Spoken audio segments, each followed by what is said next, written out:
सच्चा और ईमानदार मोची। सर्दियों के दिन थे। बाला मोची दरख्त के नीचे अपनी छोटी सी दुकान में जूतों की मरम्मत करने में मसरूफ था। इसकी दुकान बगैर छत और दीवारों के एक टिन मंडर दरख्त के नीचे गांव के बिल्कुल बीचों बीच एक साफ सुथरे मैदान में थी। इस दुकान का कुल असासा लकड़ी का एक संदूक था। जब बाला काम खत्म कर लेता था तो अपनी सारी चीजें इस संदूक में बंद करके इसकी कुंडी लगा दिया करता था और यूं दुकान बंद हो जाती थी। दोपहर का वक्त हो गया था और सर पर सूरज भी चमक रहा था, मगर बाला फिर भी सर्दी महसूस कर रहा था। इसने उनकी बनी हुई पुरानी शाल को अपने जिस्म के गिर्द लपेट रखा था। इसके बावजूद इसके हाथ पांव सर्दी से ठंडे हो रहे थे और गांव का वाहिद मोची था। गांव के सब लोग अपने फटे पुराने जूतों की मरम्मत इसी से ही करवाते थे, इसलिए इसको फारिग बैठने की जरा भी फुर्सत नहीं मिलती थी और वो सुबह से शाम तक अपने काम में ही लगा रहता था। बाला था तो गरीब मगर इसमें लालच नाम को भी ना था। इससे इल्म था कि गांव के लोगों की आमदनी ज्यादा नहीं होती और वो बड़ी मुश्किल से अपना गुजारा बसर करते हैं। बाला गांव के दूसरे लोगों की तरह ही अनपढ़ था, मगर इसको गांव वालों की गुर्बत का एहसास था, इसलिए वो इनसे जूतों की मरम्मत के ज्यादा पैसे नहीं लेता था। ऐसा भी नहीं था कि इसको जूते मरम्मत करने के बदले रकम ही मिलती हो। गांव के कुछ लोग तो इससे खिदमत के एवज इससे मुर्गी, अंडे, गंदम, सब्जियां और गुड़ वगैरह भी दे दिए जाते थे। एक दफा इसने गांव के एक आदमी के 2 बच्चों के नए जूते बनाए थे, तो इस आदमी ने इन जूतों के बदले इसे एक बकरी दे दी थी। इस बकरी की वजह से बाले और इसके घर वाले को दूध की आसानी हो गई थी। वो अपनी बीवी और 2 बेटियों के साथ गांव में रहता था। घर चलाने के लिए इसे सख्त मेहनत करना पड़ती थी। इसकी बीवी एक बहुत अच्छी और मेहनती औरत थी। वो जूतों में काम आने वाले चमड़े रंगने में बाला का हाथ बटाती थी और इसके साथ साथ वो गांव के जिम्मेदारों के खेतों में भी काम करती थी, जिससे इसे कुछ पैसे मिल जाते थे। दोनों की इस जद्दोजहद के नतीजे में घर की गाड़ी चलती थी। इनकी दोनों बेटियां अभी छोटी थी और गांव के कच्चे मदरसे में पढ़ने जाती थी। दोनों मियाँ बीवी इनको अभी किसी काम में हाथ नहीं लगाने देते थे। बाला इनसे कहता था कि बस वो पढ़ती लिखती रहें। इसके बावजूद दोनों लड़कियां घर के मुख्तलिफ छोटे मोटे काम में लगी रहती थी, जिसकी वजह से बाला की बीवी को बड़ी आसानी हो जाती थी। बाले के घर की एक मदद से मरम्मत नहीं हुई थी। इसके घर में 3 कमरे थे और इनकी छतें बोसीदा हो गई थी। बारिश होती थी तो पानी कमरों में टपकने लगता था। बाला ये सोच सोच कर परेशान हो जाता था कि अगर सर्दियों में बारिशें शुरू होगी तो क्या होगा। इसने पैसे जमा शुरू कर दिए थे ताकि बारिशों के होने से पहले ही घर की छतों की मरम्मत करवा ले, मगर अभी इसके पास बहुत थोड़े से पैसे ही जमा हुए थे और इस मकसद के लिए अब सूरज गुरूब होने तक काम में लगा रहता था ताकि कुछ फजल रकम हासिल हो जाए जो छतों की मरम्मत में काम आए। थोड़ी देर ही गुजरी थी कि इसकी बीवी इसका खाना लेकर आ गई और अपने साथ टीन का एक बड़ा सा डब्बा भी लाई थी, जिसमें इसने लकड़ियों से आग जलाकर रखी थी। बाला बीवी को खाने को और आग के डब्बे को देखकर खुश हो गया। बोला, बाली खुश रह, तूने तो कमाल कर दिया। तुझे कैसे पता चला कि मुझे सर्दी लग रही है? बाली अपनी तारीफ सुनकर शर्मा गई। खुश होकर बड़े प्यार से बोली, बाले जैसे सर्दी यहाँ है वैसी सर्दी घर पे भी है। मैंने सोचा कि तू सर्दी में काम कर रहा होगा, इसलिए मैं डब्बे में आग जलाकर आई हूँ। ये कहकर इसकी बीवी ने खाना खोलकर इसके सामने रख दिया और बोली, बाले तू खाना खा, मैं घर जाती हूँ। दोनों बच्चियां मदरसे से वापस आने ही वाली होंगी, इन्हें भी खाना देना होगा। बाले ने कहा, ठीक है तू जा, मगर बाली ये सुन ले कि तू मेरी खातिर बहुत तकलीफें उठाती है। मुझे तो इसका भी अफसोस होता है कि मैं तुझे कोई सुख नहीं दे सका।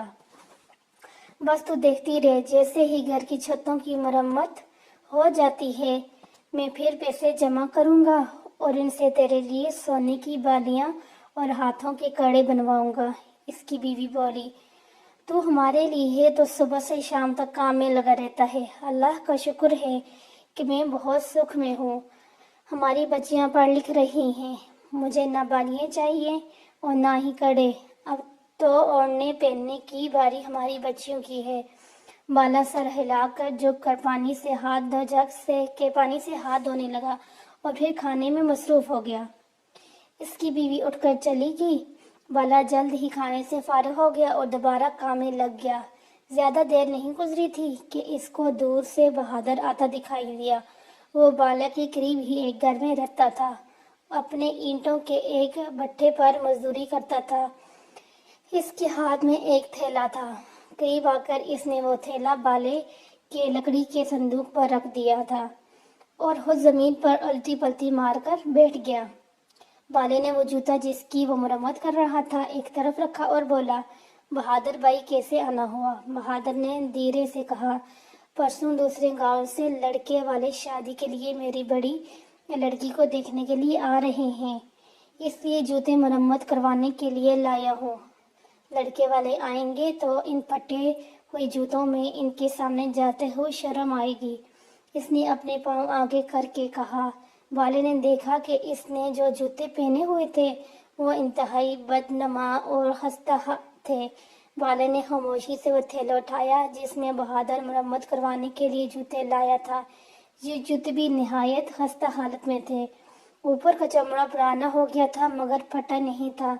इसने इन्हें पलट कर देखा तो दोनों जूतों के तले फटे हुए थे। बाली की तजर्बाकार उंगलियों ने जूतों के चमड़े को छू कर अंदाजा कर लिया था कि वो हिरन की खाल के बने हुए थे, जो निहायत नरम, मजबूत और हल्की होती है। दूसरी बात जो बाले ने महसूस की वो ये थी कि हिरन की खाल के बने हुए जूते अगरचे हल्के फुल्के होते हैं मगर ये जूते से कुछ ज्यादा ही वजनी लगे। इसने इस बात पर कोई ध्यान नहीं दिया। जब बहादुर ने जूतों में बाले का एहवाना देखा तो वो परेशान हो गया। इसको ये डर था कि इतने खराब जूते देखकर बाला इनकी मरम्मत से इनकार न कर दे।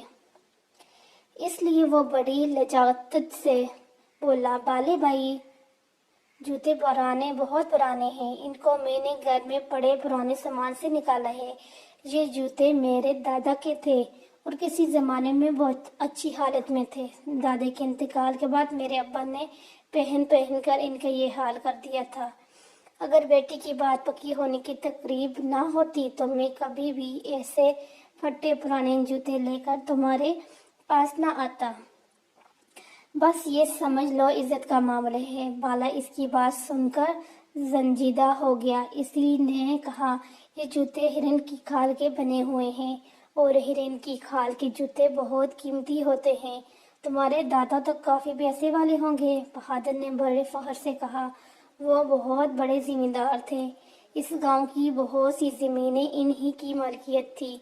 इनके मरने के बाद मेरे बाप ने सारी जमीनें बेचकर इनके पैसे अपने दोस्तों पर उड़ा दिए थे। अगर वो संभल कर चलते तो हमारे ये हाल ना होता। इसकी शर्मिंदगी महसूस कर बाला ने इसकी तसल्ली के लिए कहा, तुम फिक्र मत करो, इन जूतों को मैं ऐसा कर दूंगा कि देखने वाले ये देखते रह जाएंगे। इसकी बात सुनकर बहादुर ने नजरें झुका कर कहा, और बाले भाई, एक बात और भी है। इनकी उजरत मैं बाद में दूंगा। अभी तो लड़के वालों के खाने का भी इंतजाम करना हुआ है और वो भट्ठा जहाँ मैं काम करता हूँ इसमें इसके मालिक के पास जाऊंगा। शायद वो मुझे कुछ रकम उधार दे दें और मैं खाने का इंतजाम कर सकूँ। बाले ने कहा, देखो बहादुर भाई, जैसे तुम्हारी बेटी वैसे मेरी बेटी। तुम फिक्र मत करना। फट्टे का मालिक भले तुम्हें उधार दे या न दे, मेरे पास चले आना। मेरे पास कुछ रकम मौजूद है। बारिश में छतों के टपकने लगती हैं। इनकी मरम्मत के लिए मैं रकम जमा कर रहा हूँ। मरम्मत तो बाद में भी हो जाएगी। इन पैसों को तुम बस अपने ही समझो तो आराम से लड़के वालों को की दावत का इंतजाम करना। बाले की हमदर्दी और मोहब्बत भरी बातें सुनकर बहादुर का दिल भर आया। اور اس کی آنکھیں نم ہو گئی اور اسے دعائیں دیتا ہوا رخصت ہوا۔ چونکہ گاؤں کی ایک بیٹی کی شادی کا معاملہ تھا، اس لیے والد نے دوسرے جوتوں کی مرمت کا کام چھوڑا اور بہادر کے جوتے لے کر بیٹھ گیا۔